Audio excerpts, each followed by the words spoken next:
Today we're mounting tires, new tires on the combat rims on the Willys MB. There's a few things to know about this.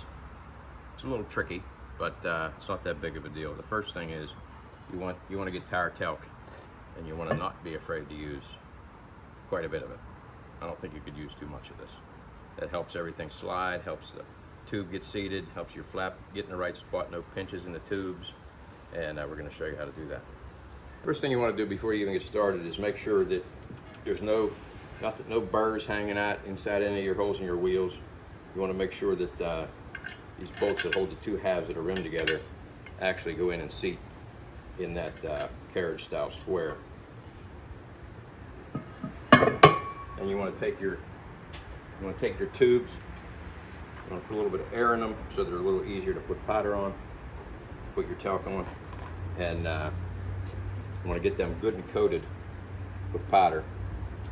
Put a little bit inside your wheel. I hit it with a blowgun so it gets all inside or inside the tire rather. I hit it with a blowgun so it gets all inside there.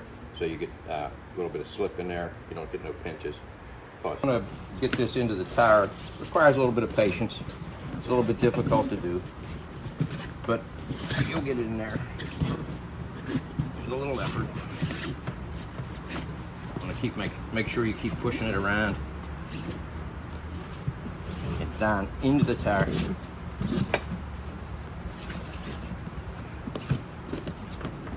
And then once you get it in there, it's gonna kind of just fall right into place. And it's at this point you're gonna want to put a little bit of air to it. That's kind of the wrong chuck for this, but just until it starts to blow that tire up a little bit. And then you'll notice that it falls in nicely. Run your hand around the inside, make sure there's no bags or kinks. A little bit hard to get your hand around where the valve is, but we're all good there. Now we'll go fetch up the flap. Okay, now you want to get this valve lined up first. This is the first step. You want to line up this hole where the valve goes, and you want to start here.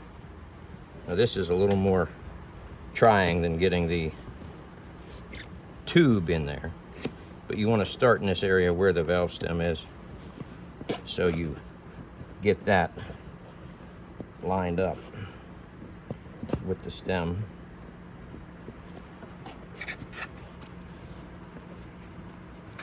Takes a little bit of finagling.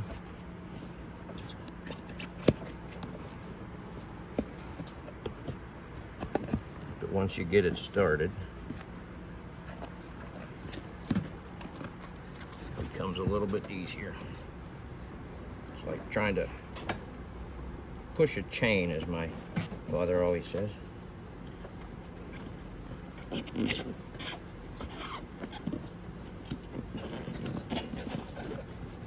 Shoved down in there to take up some of that slack so you can keep on moving.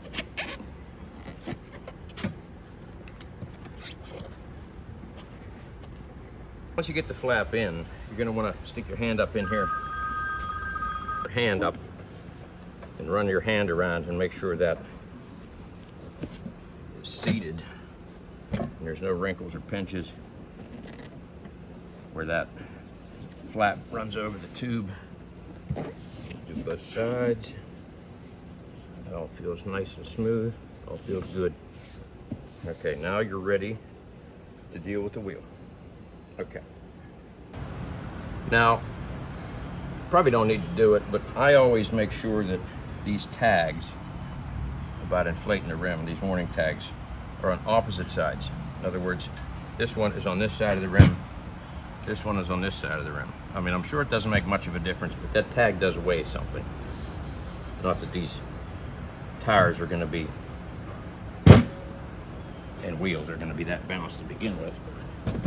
You want to get this up here, get your valve stem on the proper side. I'm going to lay that down. It's just going to be a little bit of trial and error here because you don't know exactly how this is going to land. But you want to get that valve stem up through here.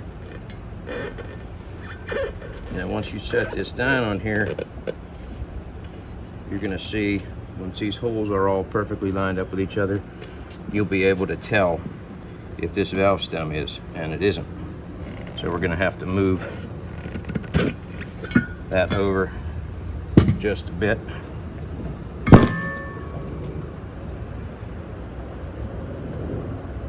See if that gets us where we need to be.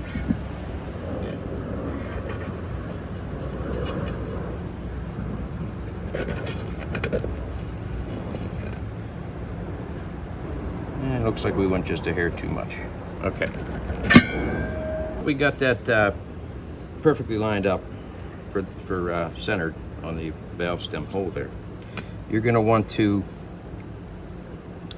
after you get all your bolt holes lined up perfectly, which these all are, I'm going to make sure this is sat down tight against. Pretty hard to pinch the flap in there because the flap is pretty big and heavy in the center. You're going to want to stick these bolts down through there, one at a time. Okay. You want to get all these nuts started on the back side. You can turn them by hand if you got the threads nice and clean, which you should. They should all turn right up and seat against the back side of the wheel. Now you're going to want to, I don't use impact wrenches on these old Jeeps. They're too hard on things. They tear the paint off of everything. It's not a good idea on this old stuff. So you want to tighten these things up. You want to tighten at least 3 of them, because not all of these carriage style bolts are going to seat all the way down properly, and you're going to have to get them pretty tight before you go putting air in this thing. Okay. One of the things you will find to be the case, if you're like me and you don't use an impact, is whenever you start tightening these up, this wheel is going to have a tendency to want to turn inside the tire if you have it properly powdered up and you've got good slippery surface in there. And that's going to be a problem because this valve stem is going to then be off-centered. It's going to be cocked to the left or to the right. The way to avoid that is to find the couple of these that will seat well and tighten up nicely without getting too carried away with torquing them down, and then put just enough air in this thing that the rim's not going to turn. I'm talking like 8 pounds, maybe 5 or 8 pounds, and then you can proceed to torque down those and then go to higher pressure. Okay. Now initially, whenever you put that little bit of air in here, keep that wheel from turning inside the tire. It's a little tricky because that valve stem wants to slide back in there, so pinching it with some vice grips just to hold it up real gently, just to hold it up enough so you can get the air chuck on is the way to go. Okay. Now what I do to keep the paint from tearing the paint off of the bottom of this flange here is I put a wrap of electrical tape, let a little bit of it hang over the edge of the socket to protect those surfaces. It doesn't sound like that big of a deal, but it's nice to keep the paint on things. Okay. Now, whenever you put it says 40 psi, never exceed 40 psi to seat the beads. I'm not suggesting you do this, but I go a little higher than that just to make sure it's where it's supposed to be. But I get a caliper and I kind of take a look and see if the bead is actually seated by measuring on all 4 sides of the tire. Now these tires aren't made perfect, so as long as you're very close, you can be pretty sure that your bead is properly seated, and that looks good. Now what you're going to want to do before you let the air down to 20 or 30, whatever you guys run in these things, I always run a little more pressure than I need to. You're going to want to put that combat protector on that valve stem. Now that can be a little tricky. You need to make sure when you put this thing on that sometimes this valve doesn't stick out far enough to get that started without the back side of this contacting this beveled flange here. This one seems to be sticking out nicely, so we'll be able to get those threads started without cross-threading them.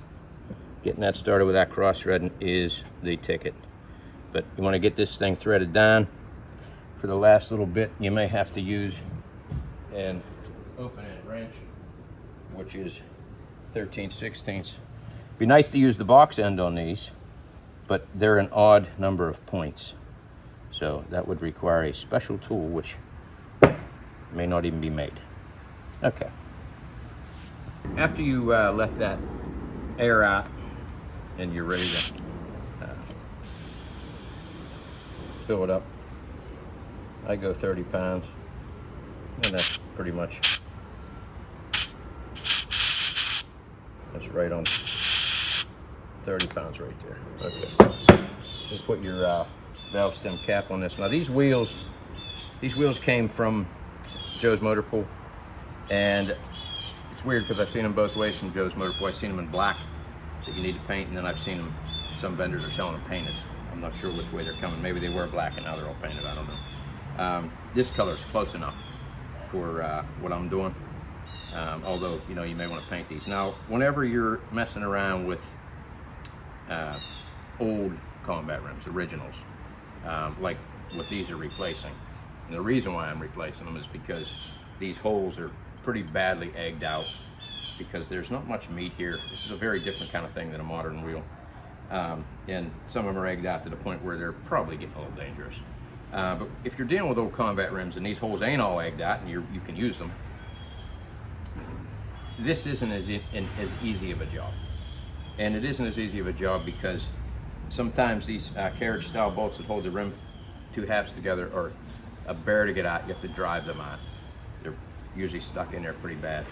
And getting the rim apart sometimes is a bit of a chore. All kinds of years of paint build up around this. You kind of got to drive wedges, or, you know, screwdrivers in between, and then make sure you file off or sand off any imperfections. You know, no ragged metal hanging off inside to catch the tube or the tire or the flap. But that's pretty much all that I can think of on these. Just patience. That's all it is, and making sure everything is nice and clean and ready to go ahead of time. Good luck. And there we are, all put together. Usually my go-to for MB GPW parts is Peter DeBella. He's up in New York, and he's fantastic. Best parts in the business, hands down. But I called him about these tubes and flaps for these tires, and he said he no longer was carrying them. He said he couldn't make any money on them, so I don't blame him for not carrying them. So I went on eBay, and you know, I've had this problem before where people tell you that the valve stems are correct and everything's in the right spot and it's all going to fall into place just fine, and you get stuff and it's wrong. Well, I went to this guy. We've got a listing on eBay for these things. Dan Sharon's his name, and I can attest that Dan Sharon says these things are correct, and they are correct. They are exactly what they're supposed to be. The valve stem's in the right place, it's the right length, the flaps are nice, they're not too thick, they're not too thin. Everything this guy sold me in the way of tire stuff, right on the money. Thanks for watching.